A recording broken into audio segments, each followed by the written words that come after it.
Muchas gracias, John.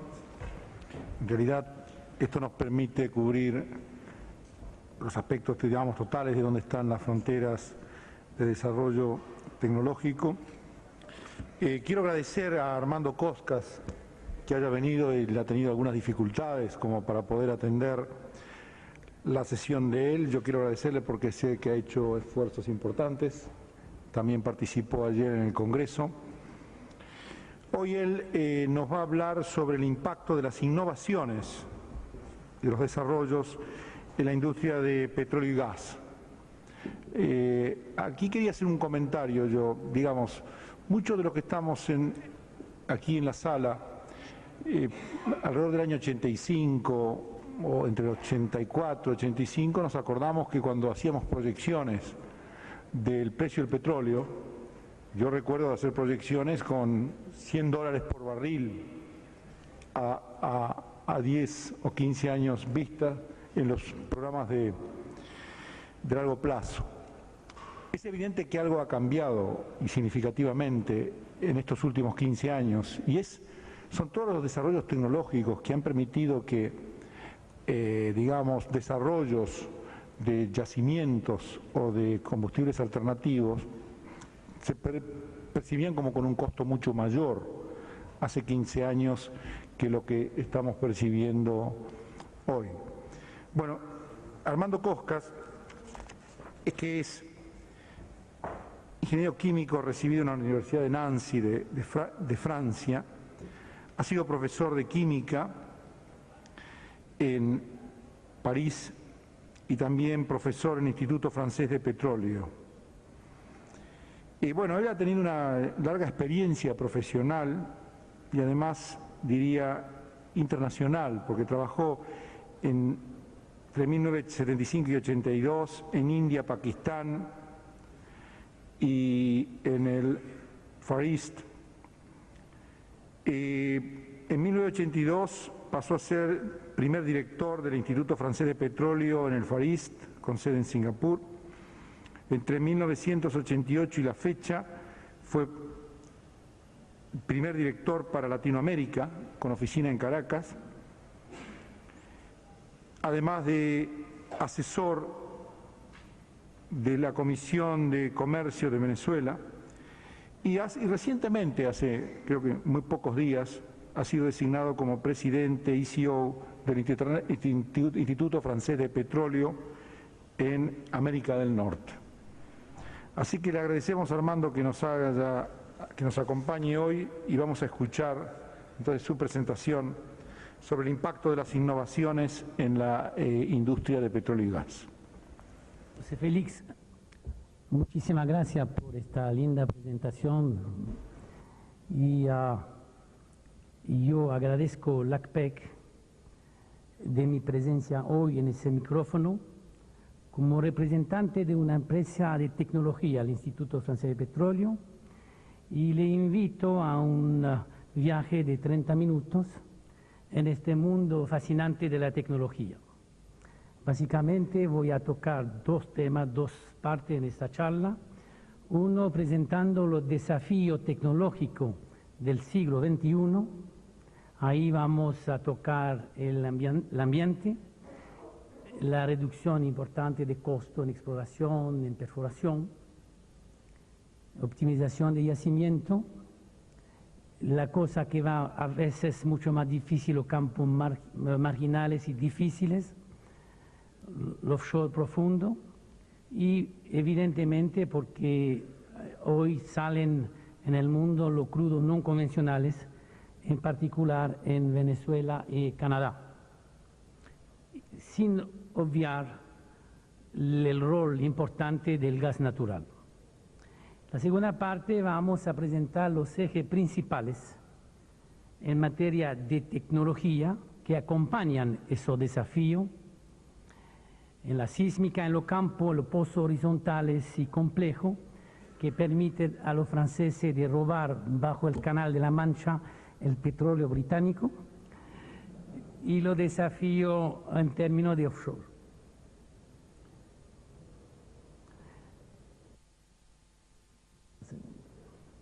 Perfecto. No sé si se ve bien. Sí. Los estudios que se han desarrollado durante los 10 últimos años son unánimes.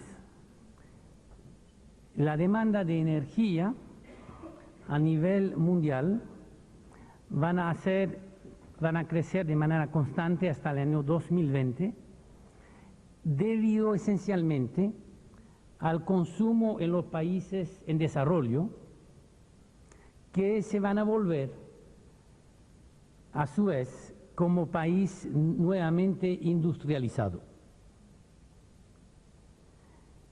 Eso es válido para todo el continente, incluyendo África.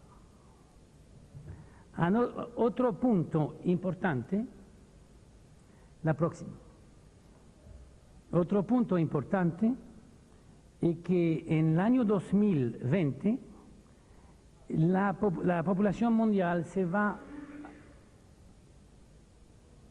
a acercar, bueno, no importa, se va a acercar al nivel de 8.000 millones de habitantes. Y los países en vía de desarrollo representan aproximadamente el 80% de esa población. Y la mitad de esto, de los habitantes del tercer mundo, que le llamamos, van a vivir en la ciudad. Y por lo tanto, esos países van a constituir un factor fundamental en la demanda energética. Y ahí digamos la placa, que para darle una idea, la demanda de energía van a crecer, es impresionante, de 3.000 millones de toneladas equivalentes de petróleo entre el año 95 y el año 2010. Y 2/3 del incremento de energía proviene de los países en desarrollo. Evidentemente, la estructura de la energía mundial no va a cambiar mucho. Y es importante destacar el escenario de la Agencia Internacional de Energía, que constituye una autoridad en la materia. La energía fósil, que hoy representa 90% de la demanda energética, excluyendo los fuels no comerciales, van a seguir representando más del 90% en el año 2020. De esos fuels, los hidrocarburos siguen representando el 62% de la energía mundial, y eso va a ser así hasta el año 2020. O sea, que los hidrocarburos van a seguir constituyendo el 60% de ese incremento de demanda de energía para los primeros años, la primera década del siglo XXI. Las preguntas: ¿cómo esa demanda va a poder ser satisfied? ¿Cómo? Satisfecho. Claro, después del almuerzo. ¿Cuál sería el desafío estratégico para este siglo XXI? ¿Cuáles son las áreas principales de innovación tecnológica? Y yo propongo contestar a cada uno de esas preguntas.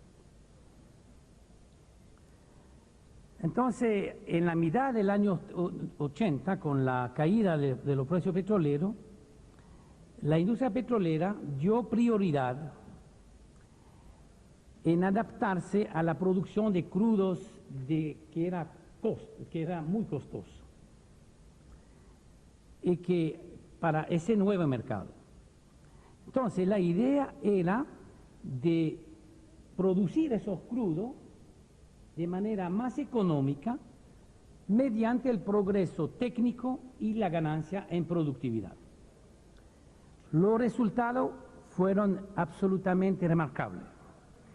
en el espacio de 10 años solamente, eso resultado, breakthrough en inglés, técnico, prácticamente permitieron de hacer el vuelco, de tal modo que la producción que era crítica no ya era del pasado. Por lo tanto, esa demanda muy importante que va a crecer en este siglo podría constituir amenazas en largo término. Por lo tanto, los esfuerzos tecnológicos van a concentrarse en las áreas siguientes. La primera, el respeto del ambiente. Durante los 15 últimos años,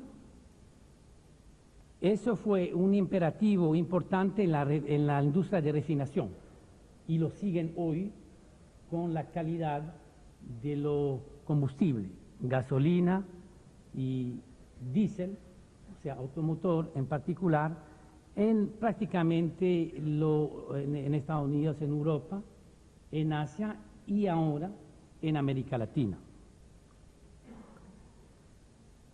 Entonces, por ejemplo,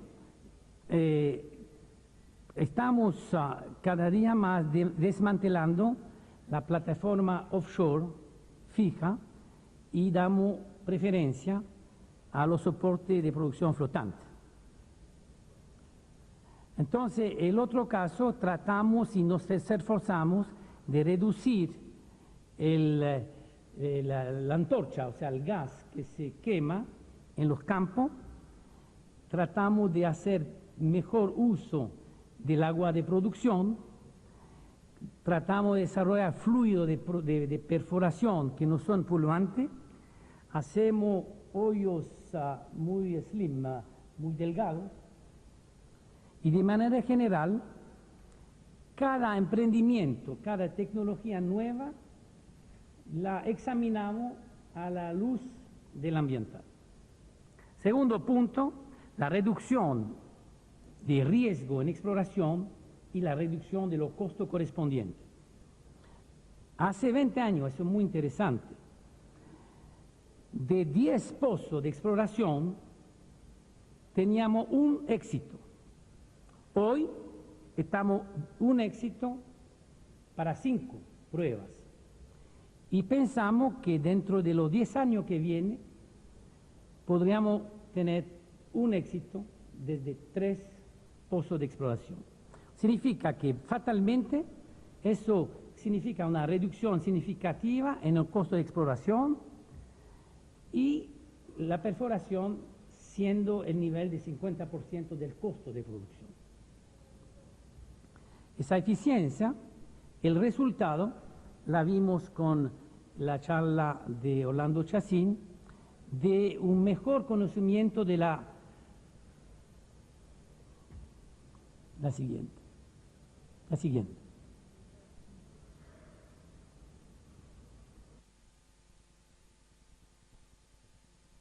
Entonces, es un mejor conocimiento de la subsurfacie, un mejor conocimiento de la génesis del petróleo y del gas, un uso integrado de la ciencia, geología, geofísica, ingeniería de reservorio, y más importante, el desarrollo de la sísmica 3D, de su interpretación, que constituye una clave para el futuro. La optimización de los reservorios. El incremento de la tasa de recuperación es un factor muy importante para incrementar reservas. Si pasamos de 15-20% a 35%, significa que hemos automáticamente incrementado la reserva de 50%. 30 años atrás, la tasa de recuperación a nivel mundial no excedía 15 a 20%. Hoy estamos entre 30 y 35%, con diferencia notable entre una área y la otra, y Hoy podemos observar en varias oportunidades, en particular en el Mar del Norte, niveles de 60 a 65% de recuperación en campos donde hay petróleo liviano. A pesar de los resultados ya que se ha obtenido, hay mucho camino y pensamos que gracias a esa recuperación mejorada, vamos a suministrar 100 billones de toneladas de reserva, lo que es hoy considerable. Comparado con hoy, una cifra de 135 billones. Entonces, el otro aspecto es la reducción de los costos de perforación. La perforación más o menos representa la mitad de costo de exploración y de costo de desarrollo de campo de gas y de petróleo. Por lo tanto, es importantísimo el esfuerzo en esa área. Dos aspectos a considerar. Primero, tratar de reducir el número de pozos perforados, pozo seco en exploración y pozo de desarrollo. La sísmica 3D, que mucho más precisa que la previa, la 2D, constituye un instrumento muy importante al respecto. Segundo, es relativo a los costos de perforación mismo. Y eso fue absolutamente espectacular durante los últimos años. El costo global de perforación de un pozo típico con una profundidad de 3.500 metros en Mar del Norte fue reducido del 70% entre 85 y 95, debido a el progreso tecnológico que permitió disminuir el tiempo de perforación por 2. La ganancia en productividad, combinada con la competición violenta entre empresas de servicio, ha dividido los costos de operación del contractor por un factor de 3. Finalmente, los improvement en los bits, ¿cómo se dice? De perforación han permitido de mejor proteger el ambiental y eso redujo el gasto de capital del 40%. Pensamos que en los 10 o 15 años que vienen vamos a esperar de nuevo una reducción de 40% del costo. Otro elemento que nos obliga a buscar en la cosa difícil es los campos marginales o difíciles. El problema de explotar los campos marginales o satélites en la zona madura, tal como el Golfo de México o la Mar del Norte. Entonces, hemos acumulado con el tiempo mucho conocimiento de la subsurfacie y hay hoy infraestructura en términos de plataforma, pipeline, terminals. Por lo tanto, podemos desarrollar acumulación pequeña que han sido identificados y que ahora podemos producir de manera económica. El costo bajo de lo flexible, por ejemplo, el bombeo multifásico, permite hoy producir de manera rentable estos pozos. Hoy, básicamente, 500 descubrimientos pequeños ha sido identificado y si consideramos 150 de ellos, representa 5 billones de barriles de reserva. Ahora tocamos el desarrollo offshore y el Ártica. El offshore profundo, que implica profundidad de agua de más de 200 metros, representa 55 millones de metros cuadrados de bacines sedimentario, cuenca. O sea, 4 veces más que la área de offshore convencional. Y hoy los permits que para buscar petróleo ahí representan únicamente 5% de esa área. Por lo tanto, consideramos que la zona más virgen que hay para poder encontrar campos gigantes, y nadie tiene que ignorar eso, y por lo tanto una competición fuerte para ganar esos permisos. Entonces, con respecto a estos conceptos, los costos de producción prácticamente hoy no tienen relación directa con la profundidad. Si consideramos el Golfo de México, Brasil, África del Oeste, hoy en día en Brasil, por ejemplo, el campo de Marlim de Petrobras se produjo a una profundidad de 1024 metros afuera de la costa de Brasil. El gas de Mensa de Shell a una profundidad de 1650 metros en el Golfo de México. Recientemente Petrobras llegó a 1709 metros con Marlim Sur y recientemente con Roncador hace un año a 1853 metros. Hoy, en vista, y el objetivo es 3.000 metros de profundidad de agua.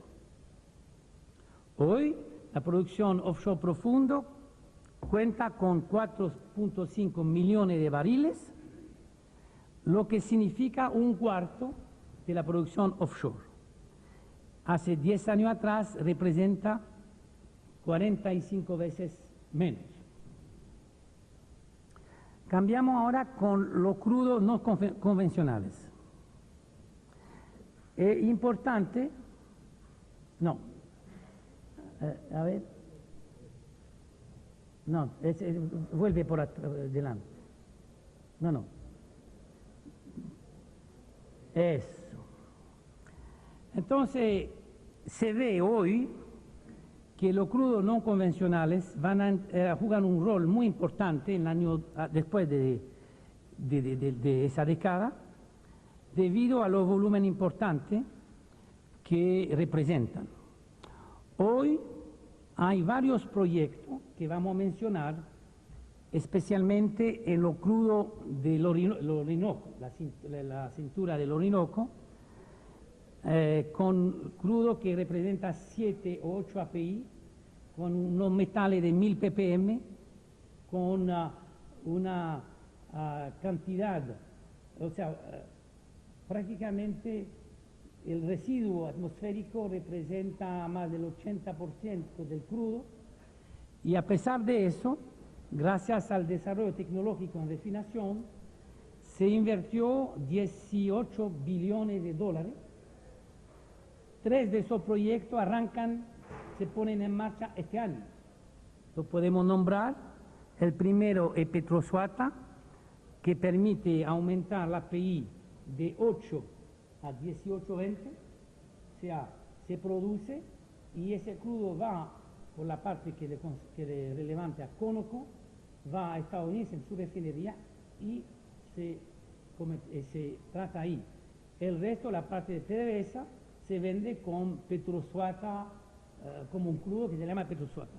Más interesante, Sincor, que es una joint venture entre Total, 48%, PDVSA 37%, el resto de los noruegos, pasa de 8 API a un crudo de 32 API, que le llamamos un fin champán con burbuja. 32 API es uno de los mejores crudos que se vende en el mundo. No tiene residuos, tiene un vientre en gasol de vacío que es excelente por cualquier refinería porque produce mucha gasolina, un diésel casi comercial, tipo, no California, pero Estados Unidos. Entonces, I'm sorry, estuve muy animado.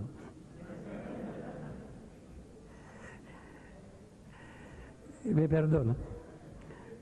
Entonces, eso es importante, un cuarto proyecto. Entonces, hoy es una realidad. La API bajo no constituye un límite tecnológico y económico, especialmente con los precios del crudo hoy de 25, es probable que los tiempos de retorno son bastante confortables. Lo que aparece también es la arena bituminosa en Canadá, que hoy vive un boom extraordinario. Hoy se produce 280.000 barriles de crudo sintético de calidad y están haciendo la cola en Canadá para entrar y participar a ese tipo de proyecto. El gas. No hay que olvidar el gas.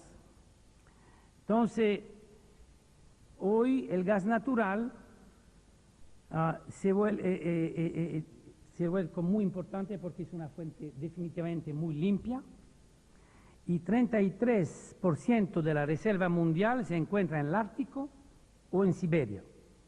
Por lo tanto, el problema fundamental es su transporte, su competitividad y tiene como asset, como favor, la limpieza. Una tasa elevada de desarrollo de gas natural que como gracia tiene una emisión pequeña de CO2, el gas natural tiene un carbón por 4 hidrógenos, mientras que la gasolina tiene 10 o 12 carbones, no se habla del diésel con 18 o 20, y el fuel, un horror. Entonces es importante que se desarrolle un comercio del gas y por lo tanto hay mucha investigación para tratar de reducir el costo de liquefacción de gas natural.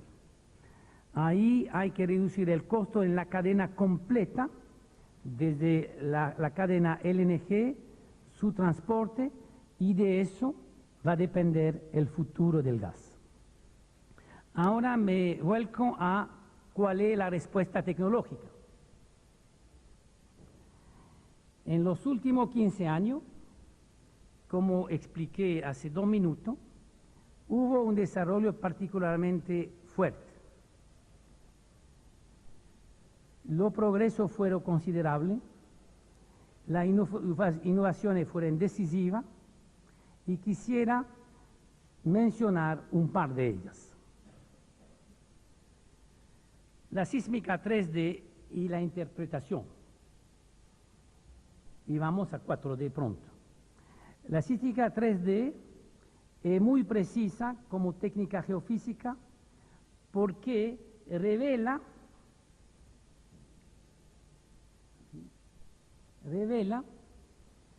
estructuras de interés potencial que a veces son pequeñas en área y en campos que fueron explorados en el pasado.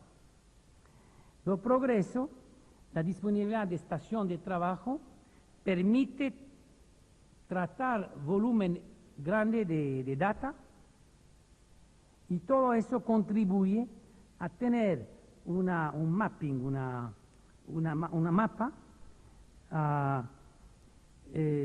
un mapa mucho más completo y mucho más, que ayuda mucho más a la exploración. Entonces, ese data sísmico lo vamos a completar con los parámetros dinámicos y vamos a agregar una dimensión más que es el tiempo, lo que representa la sísmica 4D para ayudarnos a entender mejor los desplazamientos del fluido al interior del reservorio en el tiempo y por lo tanto el incremento de la recuperación. Entonces aquí los franceses y los británicos, los pozos direccionales, y ir mucho más allá que el Canal de la Mancha. Otro medio eficiente para recuperar la tasa de petróleo es la perforación direccional y horizontal. Esa técnica consiste en perforar horizontalmente en el largo de la estructura, lo que aumenta de manera considerable la productividad del pozo. Puede mejorarlo por un factor de 2 a 5, mientras que el costo es únicamente 20 a 40% mayor. Al mismo tiempo, el drenaje del reservorio es infinitamente más eficiente